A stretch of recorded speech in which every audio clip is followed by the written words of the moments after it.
Hello बच्चों, good morning to all of you. आज से हम सभी लोग अपना एक नया सेशन स्टार्ट करने चल रहे हैं और हम 10th क्लास के लिए जो है एक सब्जेक्ट लेके आए हैं और आप सभी लोग उसे बहुत ही अच्छी तरीके से बहुत ही इंटरेस्ट के साथ पढ़ाई करेंगे, ऐसा मैं उम्मीद करता हूं। और आप सभी लोगों को पता भी होगा, वैसे मैक्सिमम लोग समझ चुके होंगे मैं किस सब्जेक्ट की बात करने चल रहा हूं। मैं साइंस सब्जेक्ट की बात करने चल रहा हूं, जो आपके यहाँ पेपर में 80 नंबर का मार्क्स होता है। अगर आपको याद हो, जो साइंस सब्जेक्ट आपके पास है वो 80 नंबर के क्वेश्चन से पुट अप होते हैं, ठीक है।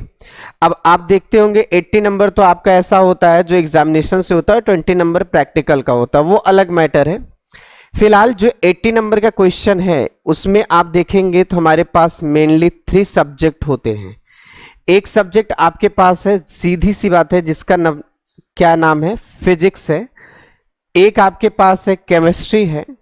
साइंस में ये 3 सब्जेक्ट होते हैं और एक आपके पास क्या है, बायोलॉजी है। और आज हम सभी लोग साइंस का एक सब्जेक्ट स्टार्ट करने चल रहे हैं और वो आपके पास कौन सा पार्ट है, केमिस्ट्री का पोर्शन है। और केमिस्ट्री का पोर्शन में स्टार्ट करने से पहले मैं आपको इतना बता देना चाहता हूं कि हमारे पास केमिस्ट्री में आप देखेंगे तो अप्रॉक्सीमेटली 5 चैप्टर्स हैं और इन 5 चैप्टर्स में आप याद रखिएगा, जो पहला चैप्टर है ये एक बहुत बेसिक चैप्टर है, बहुत ही एक बेसिक कॉन्सेप्ट है जिसका नाम क्या है, केमिकल रिएक्शन एंड इक्वेशन। हम सभी लोगों को इस चैप्टर में ये पढ़ना होता है कि केमिकल रिएक्शन हमारे कितने टाइप के होते हैं और उन केमिकल रिएक्शंस को रिप्रेजेंट करने के लिए हम इक्वेशंस कैसे बनाएंगे। फिर आगे चल के ये भी देखेंगे कि हमारे इक्वेशंस कैसे होते हैं। कभी आप देखेंगे बैलेंस होगा, कभी क्या होगा, अनबैलेंस होगा। काफी कुछ चीजों के बारे में हमको इस चैप्टर में समझना है। ये आपका केमिस्ट्री का फर्स्ट चैप्टर है, ठीक है। एंड सेकेंड चैप्टर आप जरा देखिएगा, वो आपका बहुत थ्योरेटिकल भी है, कॉन्सेप्चुअल भी है और उसका नाम क्या है, एसिड बेस एंड साल्ट। यहां पर ध्यान दीजिएगा, स्पेलिंग में ओ आ गया है, एसिड में जो रॉन्ग है। तो एसिड बेस एंड सॉल्ट ये आपका सेकेंड चैप्टर है। थर्ड चैप्टर में आप याद रखेंगे, यहां पर आपके पास मेटल्स होना चाहिए, यस बाद में एल पहले होना चाहिए। तो मेटल्स एंड नॉन मेटल आप ऐसा बोल सकते हैं, that is a third chapter of chemistry. और सीधी सी बात, नाम से पता चल रहा है कि इस चैप्टर में आपको मेटल और नॉन मेटल के बारे में पढ़ना है। उनके चाहे फिजिकल कैरेक्टर हो या केमिकल कैरेक्टर हो, उनको आपको पढ़ना है। और आपके पास फोर्थ बहुत ही इंपॉर्टेंट चैप्टर है, मैं तो ये कहूंगा ये सबसे इंपॉर्टेंट चैप्टर है, क्योंकि इस चैप्टर में भैया हम सभी लोगों को पता चलता है पीरियोडिक टेबल के बारे में। आपको पता है कि पीरियोडिक टेबल में अप्रॉक्सीमेटली देखोगे तो 118 एलिमेंट रखने का प्लेस से डिसाइड किया गया है। हमारे पास टाइम टू टाइम बहुत तरह का पीरियोडिक टेबल आया है और आपसे मैं ये बताऊंगा भी और आपको एडवाइस भी कर रहा हूं कि आप सभी लोग एक पीरियोडिक टेबल आप खरीद लीजिए और सुबह शाम जब भी उठिए उस पीरियोडिक टेबल को एक बार देख लीजिएगा और आपको एक दिन ऐसा भी आएगा कि पीरियोडिक टेबल याद भी हो जाएगा। और मैं याद करने का तरीका भी बताऊंगा, आप निश्चिंत रहिए। एंड फिफ्थ चैप्टर आपके पास है carbon and its compound. That is a very very important chapter, because ये बेसिक चैप्टर होता है, इस बात को आप याद रखेंगे, ठीक है। तो ये हमारे पास क्या है, 5 चैप्टर्स है और आपको ये कितने नंबर दिलाएंगे, 25 नंबर आपका केमिस्ट्री का है, याद रखिए। अब 25 में से आपको डिसाइड करना है कि मुझे 25 में से 25 पाना है या 25 में से कुछ कम पाना है। मैं आपको बता दे रहा हूं कि केमिस्ट्री में आप 25 में से 25 भी पा सकते हैं, बस आपको इन चैप्टर्स को बहुत ही आसानी से और अच्छे ढंग से सारी चीजों को एकदम से क्लियर करना होगा। अब ये तो बात अभी मैंने आपको थोड़ा सा चैप्टर के बारे में बताया है कि हमको इस केमिस्ट्री सब्जेक्ट में जो साइंस 10th का है उसमें कौन कौन से चैप्टर्स को पढ़ना है। तो आइए हम सभी लोग इस चैप्टर की शुरुआत करते हैं, जिसका नाम क्या है, केमिकल रिएक्शन एंड इक्वेशन। देखिए ये हमारे पास क्या है, that is a first chapter, chemical reaction and equation. हम सभी लोग जहां से शुरुआत करने चल रहे हैं उसका नाम ही है क्या, चेंजिंग। और मैं भी आपके मन में क्या लाना चाहता हूं, चेंजिंग। चेंजिंग का एक सिंपल सा मतलब होता है बदलाव लाना, ठीक है। अगर हम सभी लोग यहां अपने साइंस में देखेंगे तो सीधी सी बात, और खासकर केमिस्ट्री में देखेंगे तो आप देखेंगे चेंजिंग हमारे पास तीन तरह का हो सकता है। There are only 3 type of changing, but in your syllabus only 2 changing are involve. But आपको देखना है, समझना है कि there are mainly 3 type of changing. First देखिए मैंने लिखा हुआ फिजिकल चेंजिंग, एंड सेकेंड आपको मैंने यहां लिखा हुआ chemical changing, and third is nuclear changing.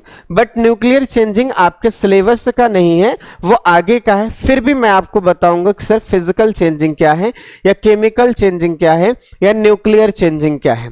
तो मैंने आप सभी से यही बोला है कि चेंजिंग मीन्स क्या होता है। चेंजिंग मीन्स होता है बदलाव आना। देखिए बदलाव आना कई तरह के हो सकता है। जैसे मान लीजिए आपके पास ये कोई मटेरियल है, अब इसमें कुछ कंडीशंस ऐसे आ गए कि ये आपके पास ऐसा हो गया, तो हम ऐसा भी कह सकते हैं कि इसमें बदलाव आया है। मैं कह रहा हूं कि यहां पर आप देख लीजिएगा कोई एक आदमी है और ये आपके पास कुछ ऐसा ही था, और कुछ दिन के बाद जो है ये आपका ये आदमी जो है ऐसा आ गया है। तो अब आप जरा देख सकते हैं कि यहां पर कहीं ना कहीं तो कोई ना कोई बदलाव आया है। देखिए बदलाव आने का, चेंजिंग आने का एक सीधा सा मतलब होता है कि आप उसका कंपैरिजन जो होता है वो स्टार्टिंग से देखते हैं। आप उसको शुरुआत में देखिए वो पहले कैसा था और अब कैसा है, हम सभी लोग उसी को कहते हैं चेंजिंग। सीधी सी बात मैं आपसे बता रहा हूं, आप सभी लोग जब सुबह उठते हैं तो देखिए किस तरह से आपका माइंड वर्क करता है, या पहले क्लास में आपका माइंड किस तरह से वर्क करता है और लास्ट क्लास में किस तरह का माइंड वर्क करता है। आप देखो टाइम के रिस्पेक्ट में बहुत सारे वेरिएशन, बहुत सारे चेंजिंग आते रहते हैं। हम सभी लोगों को साइंस में जो केमिस्ट्री सब्जेक्ट है उसमें चेंजिंग को पढ़ना है, and changing is a very very important topic. And there हम कह सकते हैं, we can say that there are mainly 3 type of changing. First is a physical changing, and second is a chemical changing, and third is a nuclear changing. And how we can explain physical changing, chemical changing and nuclear changing with the help of examples. So आइए इस चीज को हम समझते हैं। जैसे मैंने यहाँ पे बहुत शॉर्टकट लिखने की कोशिश करा है कि भैया हमारे पास फिजिकल चेंजिंग है क्या।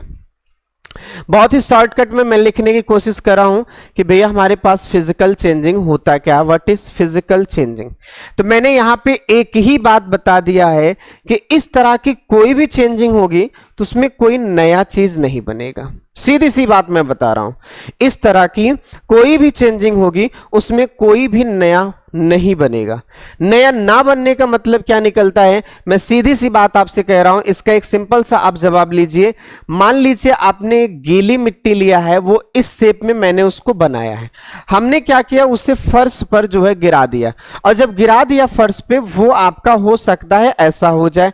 तो अब आप खुद समझ लीजिएगा ये इसका क्या होता है, ओल्ड फॉर्म हो जाएगा, और ये इसका नया फॉर्म हो जाएगा। हम यहां पे फॉर्म की बात कर रहे हैं। अगर आपसे पूछा जाए भैया इसका क्या चेंज हुआ है, तो आप बोलेंगे इसका साइज या शेप चेंज हुआ है, दिखने का नजरिया चेंज हो गया है। अब यहां पर तो चेंज तो हुआ है, बट इस चेंजिंग में आप जरा देखो क्या कोई नया चीज बना है क्या, तो आप कहेंगे कुछ भी नया नहीं बना है। तो आप बोलेंगे जब कभी भी कोई ऐसा चेंजिंग देखो जिसमें कोई चीज नया ना बने, तो आप समझ लीजिएगा ऐसी चेंजिंग मेरी फिजिकल चेंजिंग होगी। ये बहुत ही सुटेबल और बहुत ही अच्छी डेफिनेशन है कि अगर आपसे कोई कहता है सर फिजिकल चेंजिंग क्या है, तो सिंपली आप बोलिए in such type of changing no new product और फॉर्म। मैंने आपको ये एग्जांपल दिया है, आपको समझ में आ गया है। अच्छा, दूसरी बात क्या है कि आप सभी लोग जरा ध्यान से सुनिएगा। मेरे को यहां पे ऐसा भी कहना चाहिए, जैसे आप ऐसा बोल सकते हैं इस टाइप की चेंजिंग में क्या बदलाव आ सकता है। अगर कोई बदलाव आएगा, बात समझिएगा, तो वो बदलाव आएगा फिजिकल प्रॉपर्टी का। फिजिकल प्रॉपर्टी जैसे वो बदलाव लेंथ में भी आ सकता है, वो बदलाव एरिया में भी आ सकता है, वो बदलाव वॉल्यूम में भी आ सकता है। बात समझिएगा, वो बदलाव साइज या शेप में आ सकता है, मतलब ये सारी जो भी बदलाव आ रहे हैं that is a physical property.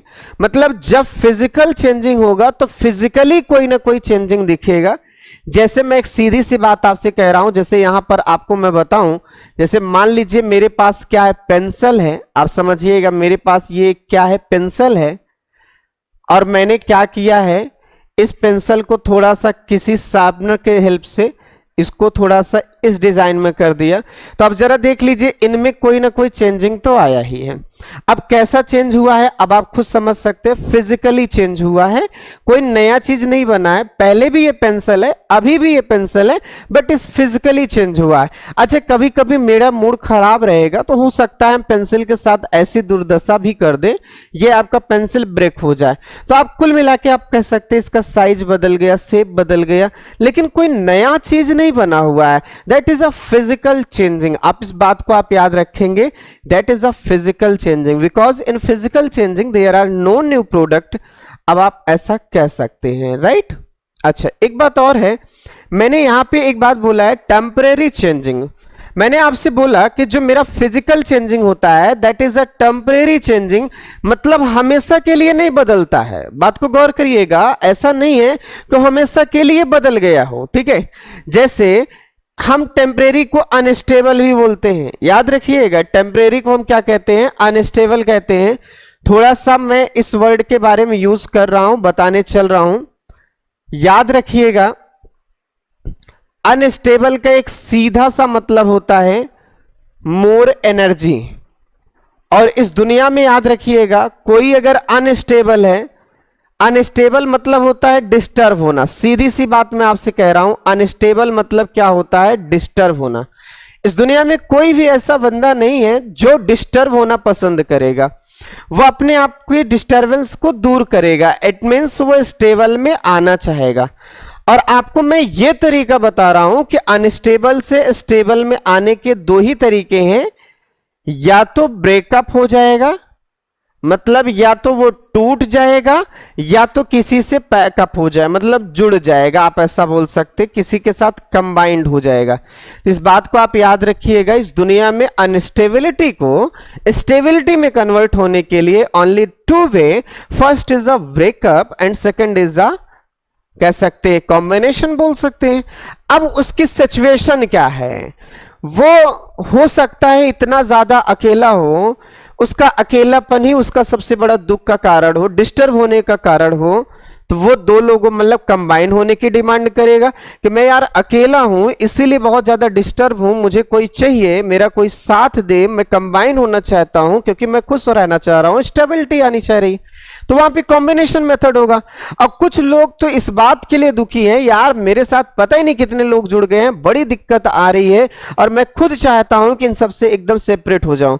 तो मेरे पास दो चीजें होती है, या मैं एक सिंपल सी बात बता रहा हूं कि इंसान दो तरह का, एक बहुत पतला अगर रहेगा तो भी वो बहुत ज्यादा डिस्टर्ब होगा, और अगर वो इंसान बहुत मोटा है तो भी डिस्टर्ब होगा। पतला व्यक्ति हमेशा सोचेगा कि मैं बढ़ूं, मेरी मोटाई बढ़े तो मैं खुश रहूंगा, मैं स्टेबल फील करूंगा। अब मोटा व्यक्ति इसका अपोजिट सोचेगा। मेरे कहने का मतलब यह है कि जैसी कंडीशन होगी उस कंडीशन के अकॉर्डिंग वो स्टेबिलिटी पाने के लिए ऑक्युपाइड मतलब अचीव करेगा। तो वो चाहे ब्रेकअप को अपनाए चाहे कॉम्बिनेशन को अपनाए, वो डिपेंड करता है कि उसकी अनस्टेबिलिटी किस वजह से है। अगर ज्यादा मोटा है इस वजह से अनस्टेबिलिटी है तो पतला होना चाहेगा, ज्यादा ग्रुप बन गया है इस वजह से डिस्टर्ब है तो ग्रुप से हटना चाहेगा। और हो सकता है अनस्टेबिलिटी की वजह यह हो कि कोई कोई पूछ नहीं रहा हो तो वहां अकेला फील होगा, तो उसको कोई ना कोई तो चाहिए। फिलहाल ये अलग मुद्दा है, आपको मैं यहां पे समझाया हूं। फिर अब आपको जो बताने चल रहा हूं आप उस बात को अच्छी तरीके से समझिएगा। That is a temporary changing. And हम इसको टेम्परेरी चेंजिंग क्यों कह रहे हैं, बात को गौर करिए। मैं ये कह रहा हूं जैसे कोई एक ऑब्जेक्ट है, अगर वो इस तरह से चेंज हो गया है, क्या ये परमानेंटली चेंज हो गया है क्या? ऐसा नहीं है। ये चेंजिंग बैकवर्ड हो सकती है, रिवर्स हो सकती है, बात समझिएगा। यानी आप इस बात को समझने की कोशिश करिए कि हम सभी लोग अगर सोचें कि ये परमानेंट है तो ऐसा बिल्कुल नहीं होता है। इसके साइज या शेप में जो चेंजिंग आई है that is a temporary changing. हम इसके साइज शेप में फिर से बदलाव कर सकते हैं, फिर से उसको पुराना जैसा बना सकते हैं या कोई नया बना सकते हैं, परमानेंट के फॉर्म में एकदम परमानेंटली अगर कहो चेंज हो गया तो ऐसा नहीं होता है, ठीक है। और इसका तो बेहतर एग्जांपल आप यहां पर भी देख सकते हैं, मैंने ऐसा आपको दिखाया हुआ है। और ये सिंबल यूज करा हुआ है एरो का। भाई साहब जब भी आप एरो का ये साइन यूज करेंगे तो आप समझ लीजिएगा वो रिवर्सिबल है।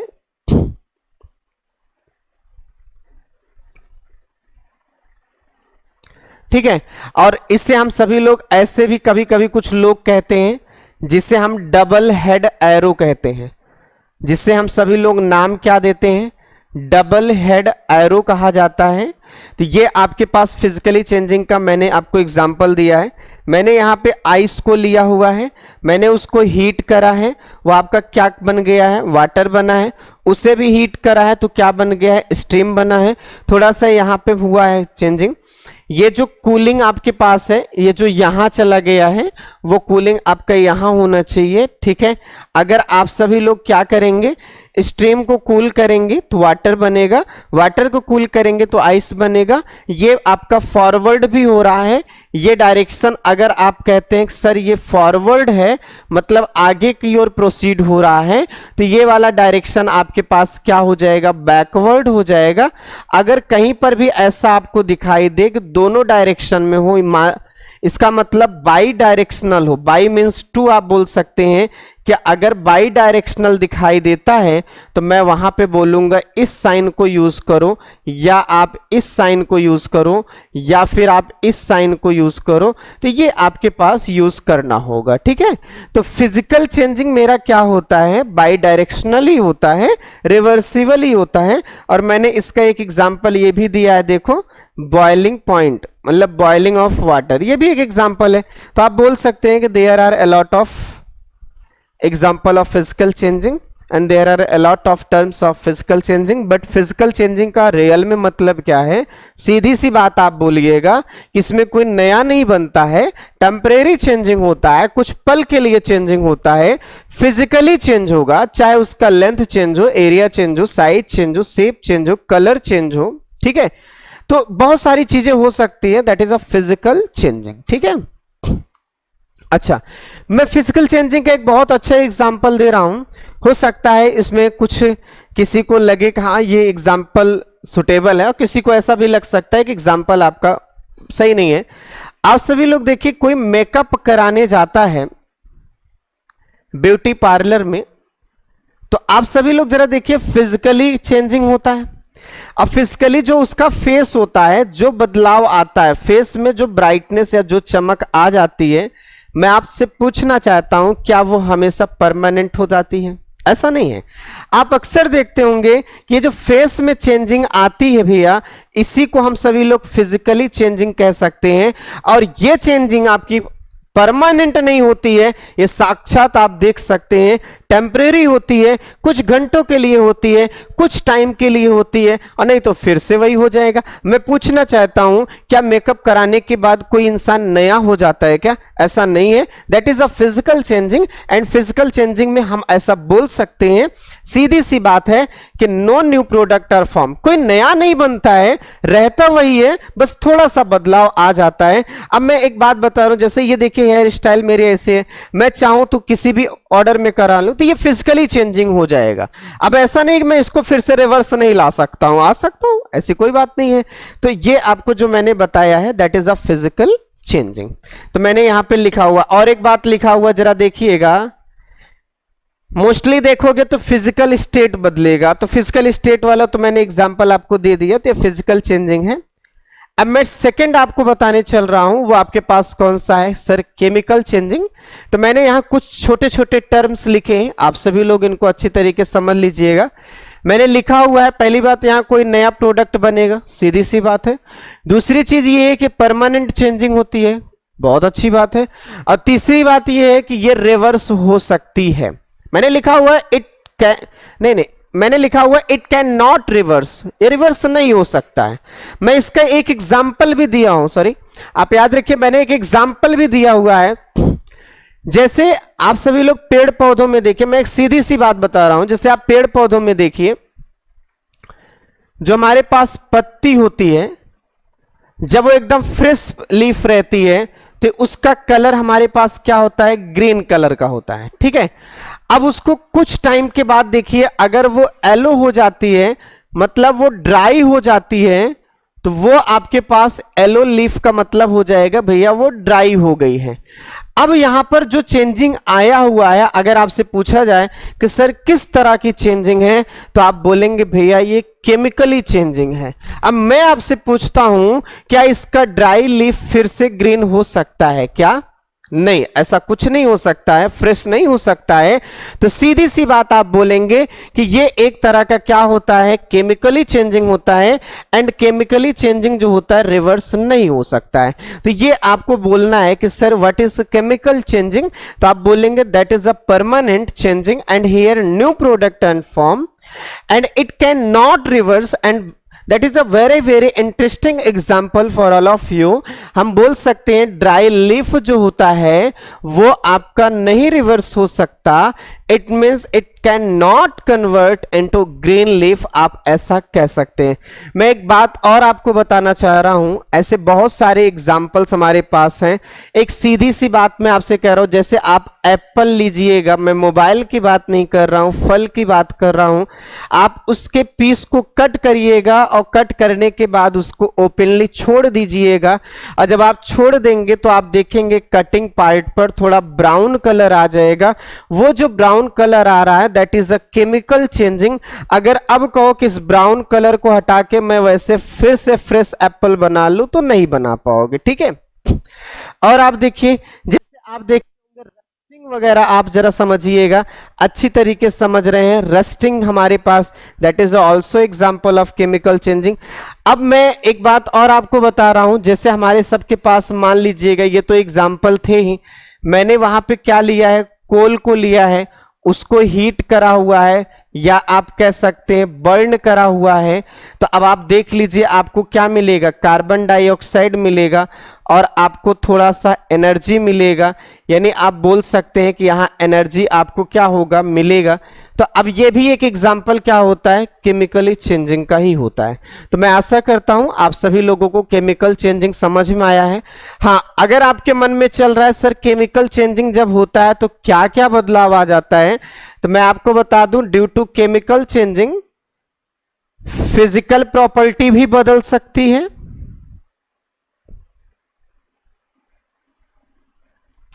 और केमिकल प्रॉपर्टी भी बदल सकती है।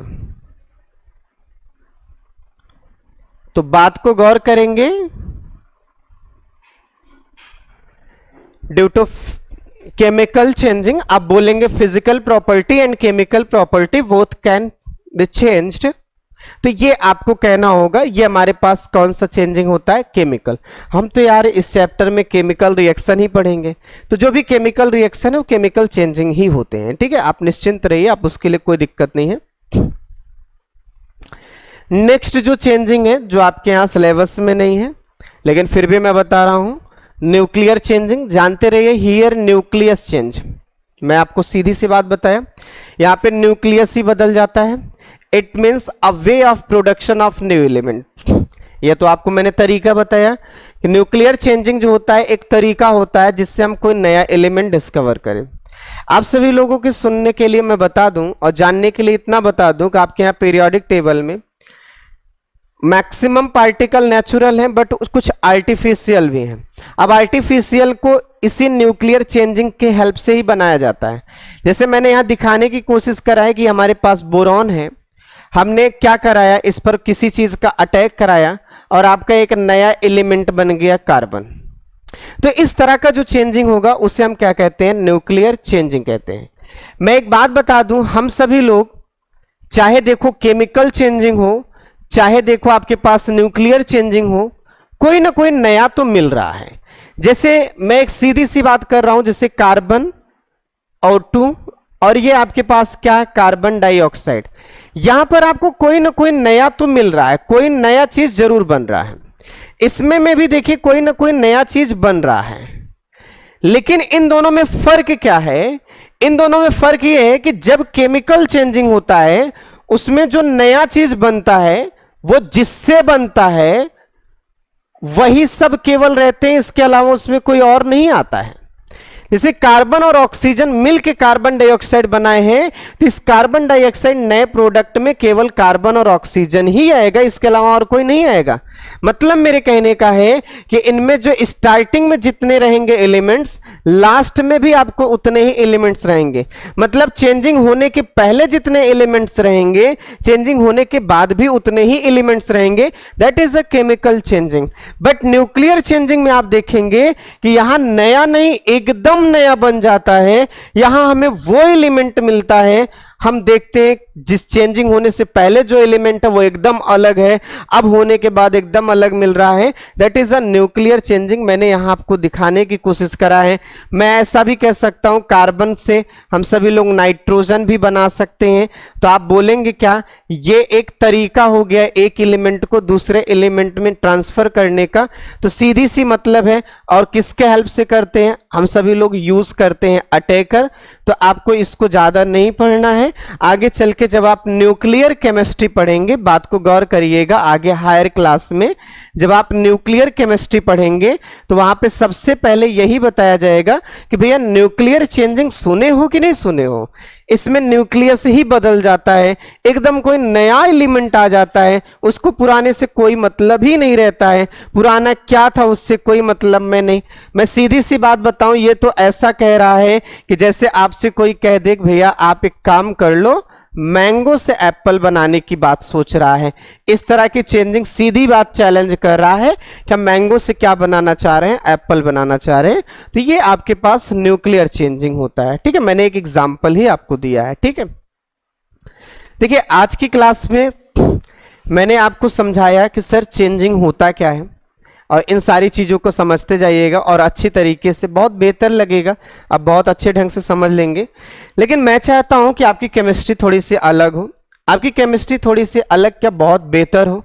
तो इसके लिए आपको एक चीज़ करना होगा, और आप अपने मन में डिसाइड कर लीजिए, सर मैं आज ही वो चीज़ कर डालूंगा और याद कर डालूंगा। भाई साहब मैंने लिखा हुआ है some important cation and anion. हो सकता है आपके लिए नया वर्ड हो, सर केटायन क्या है। हो सकता है आपके लिए एक नया वर्ड हो केटायन या आयन, बट आप 9th में आयन तो सुने ही होंगे, सिंपल सी बात है। केटायन मतलब होता है पॉजिटिव आयन, सीधी सी बात कह सकते हैं। और एन आयन मीन्स होता है नेगेटिव आयन, आप ऐसा भी कह सकते हैं।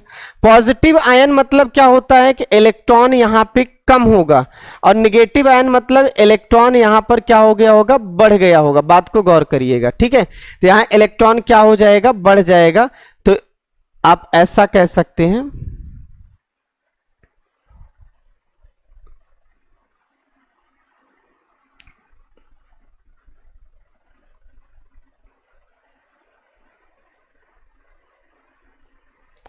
एक मिनट,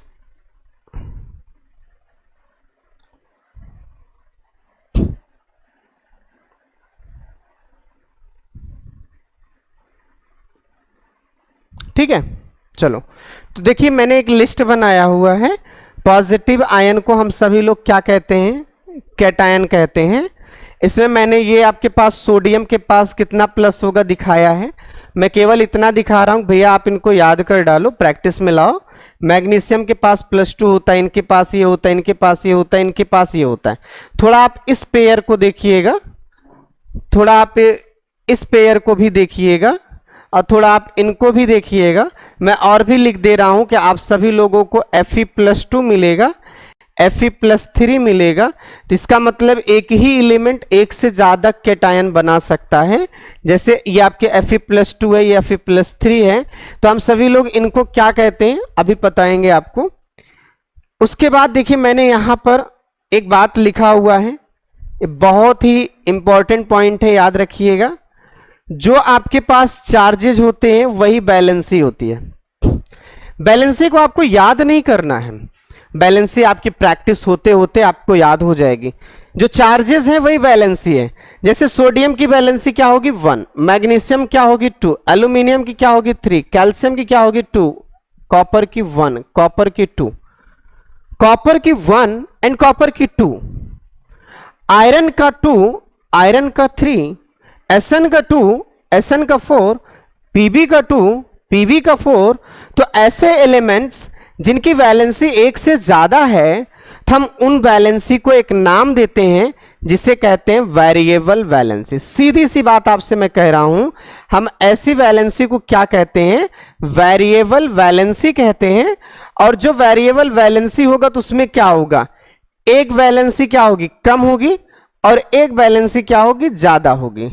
जब भी आपके पास कम वैलेंसी वाला रहेगा उसको जब आप पढ़ने लगिएगा तो उसमें आप अस लगाइएगा, और जो ज्यादा बैलेंसी वाला रहे उसको जब पढ़ने लगेगा तो इक लगाइएगा।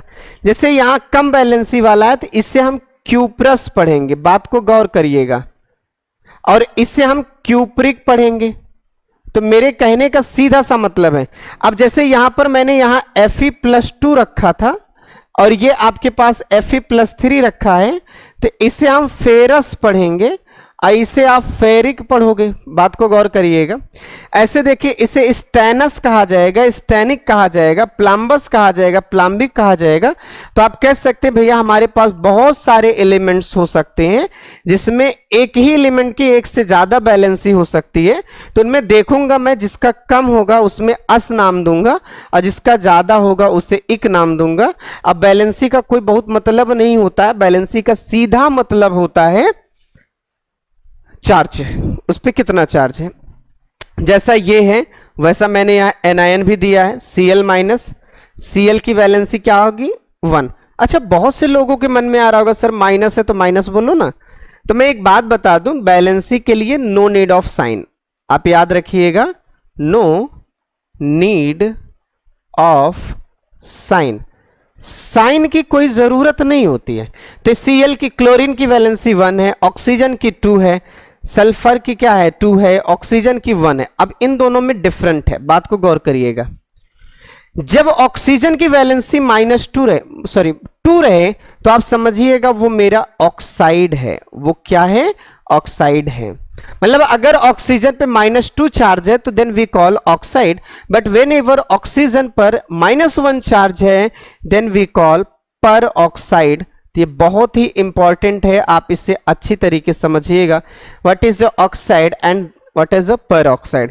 ये आपके पास Br- है, I- है, SO4 आप जानते हैं भैया, इसे हम सल्फेट कहते हैं, और जो सल्फेट होता है इस पर चार्ज -2 का होता है। इतना ही नहीं, हमारे सबके पास और बहुत सारे क्या हैं, एनायंस हैं, जैसे CO3-2, ये भी एनायन है, कार्बोनेट है। मैं कह रहा हूं HCO3- बाइकार्बोनेट है, HSO4- बाइसल्फेट है। तो ऐसे ही आप सभी लोग देखिएगा, SO3- इसे सल्फाइड कहते हैं, समझिएगा। देखिए ये आपके पास सल्फेट है, 8 लगा है, ये आपके पास सल्फाइड है, आइड लगा है, ये सल्फाइट है, आइट लगा है, ये डिफरेंस इनके बीच में मिलेगा आपको, ठीक है। तो ये सारा जो भी आपको मैं खेला बता रहा हूं ये आपके पास केटायन और एनायन का है। अब ये क्वेश्चन है कि मैंने यहां इसको क्यों बताया, इसके 2 वजह हैं। आप जब इसको समझ जाएंगे तो पहली बात आपको फॉर्मूला बनाना आ जाएगा। तो मेरा मेन ही उद्देश्य यही था कि भैया आप सभी लोगों को केमिकली फॉर्मूला बनाना आना चाहिए। और आप जानते हैं कि अगर आपको केमिकल फॉर्मूला रटा हुआ है, याद हुआ है, तो केमिस्ट्री आपकी बड़ी आसान हो जाएगी। जैसे मेरे पास Na है और Cl है, तो क्या फॉर्मूला बनेगा, सीधी सी बात, हम क्या बनाते हैं, NaCl।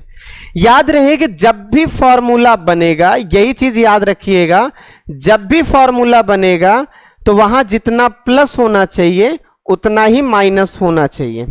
इसके लिए सीधी सी एक बात कही जाती है, वो तरीका लोग अपनाते भी हैं, सोचते भी हैं। जैसे एक एटम है जिसपे मान लीजिए +x है और एक एटम है जिसपे मान लीजिए -y है, तो अब आप जब फॉर्मूला बनाएंगे तो कुछ भी मत करिएगा, ay और bx कर दीजिएगा, यही फॉर्मूला हो जाएगा। अब यहां पर देखिए, जैसे NaCl आपका बन गया, मान लीजिए Na+ था और ऑक्सीजन -1 था, तो मैं एक काम करूंगा, 1 को यहां लाऊंगा और 1 को यहां लेके जाऊंगा, तो ये आपका कहीं ना कहीं NaO बन जाएगा।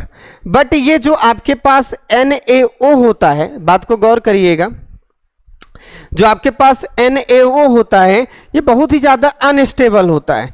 अनस्टेबल होने की वजह से ये आपका 2 पार्ट मिलते हैं मिलने के बाद अपने आप को Na2O2 बनाते हैं, जिसे हम सभी लोग कह सकते हैं सोडियम पर ऑक्साइड। क्या बोला जा सकता है?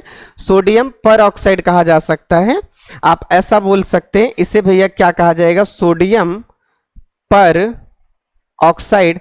अब मैं पर ऑक्साइड क्यों बोल रहा हूं? वो इसलिए क्योंकि ऑक्सीजन -1 वाला है, जिसे हम पर ऑक्साइड कहते ही थे।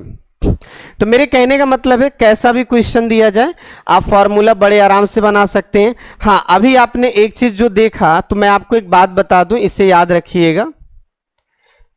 ये एक वर्ड है डाइमर।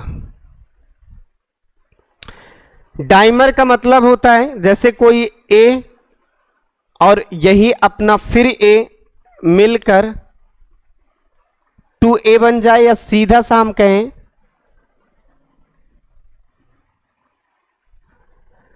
जैसे आपने अभी देखा कि यहां NaO था, NaO था, परेशान थे, दोनों आपस में मिले, बातचीत किए, यहां पे आपस में एक हो गए, इनको थोड़ा सा अच्छा लगा और नाम इन्होंने कर लिया सोडियम पर ऑक्साइड का। तो ये जो बना हुआ है NaO का, दो मॉलिक्यूल आपस में कंबाइन हुए तो बने हैं, इसीलिए इसे डाइमर कहते हैं। एक अकेले को मर कहोगे और दो ठू मिलेगा तो डाइमर कहोगे। आगे चल के मैं बताऊंगा, लेकिन ये सारी चीजें बहुत दूर की बात है। आप लगे रहिए साथ में और अच्छी तरीके से सारी चीजों को देखिए। तो आप सभी लोगों का यही होमवर्क है भैया कि आप सभी लोग जितना हो सके, जितनी पॉसिबिलिटी हो सके, आप क्या करेंगे? फॉर्मूला बनाएंगे। अब फॉर्मूला बना के उन फॉर्मूलों को याद करेंगे, ठीक है। और जब आप याद कर लेंगे तो आपकी केमिस्ट्री बेहद आसान हो जाएगी। मैं नेक्स्ट क्लास में आप सभी लोगों को इसके आगे की बात बताऊंगा और हमें कैसे पढ़ना है, क्या करना है। तो आप सभी लोग पूरा इसे अच्छी तरीके से समझ लीजिएगा। हाँ, जिसको स्क्रीनशॉट लेना हो तो मैं स्टार्टिंग से बता दूं। सबसे पहले मैं ये पूरा आपको समझाया कि भैया हमारे पास क्या है, ये चैप्टर्स हैं, हमको इन चैप्टर्स को बड़े प्यार से पढ़ना है, किसी के साथ कोई दुश्मनी नहीं। फिर हमने आपको ये बताया कि ये आपके पास इस चैप्टर का मैंने शुरुआत कर दिया है और आप इसे अच्छी तरीके से सारी चीज़ों को समझिएगा और मुझे उम्मीद है कि आपको समझ में आ गया होगा। जैसे मैं आपसे कई क्वेश्चंस पूछ सकता हूं, बर्निंग ऑफ कैम्फर क्या होगा? फिजिकल चेंजिंग होगी कि केमिकल चेंजिंग होगी? पेट्रोल का चलना या पेट्रोल का उड़ना, या आप ऐसा कह सकते हैं, ये सब क्या है? तो बहुत सारी चेंजिंग है, आप इसको देखिएगा। तो आप इनको सेट करिए, प्रैक्टिस करिएगा, ये आपके पास पूरा है। और ये आपको मैंने बताया ही अभी जो है। तो आज के लिए बस इतना ही। Thank you.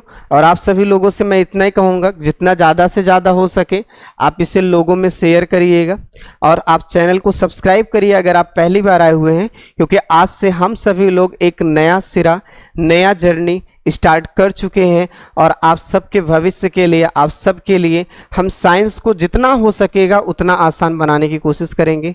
Thank you.